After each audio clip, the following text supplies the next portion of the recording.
Sir Migs, medyo imposible pong mag-adapt kami sa accounting automation kasi matatanda yung mga staff namin sa office. Common yan lalo na sa mga matatagal ng kumpanya. And sa totoo lang, struggle sa aming implementors pag may ganyang sitwasyon. But don't get me wrong ha, hindi totoong edad ang problema kaya mahihirapan silang mag-adapt. The biggest enemy will always be mindset. Meron talagang mga tao na mas prefer to stay sa nakasanayan kahit pa mas mapapadali ang trabaho kung mag-a-adapt ng bagong sistema. And honestly, wala sa edad yan. Ang advice ko, show and tell.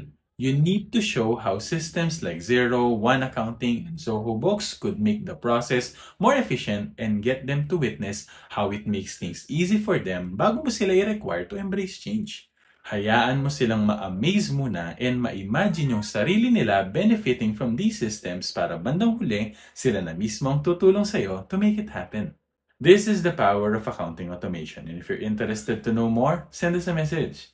Laging tandaan, basta accounting, i-automate na yan.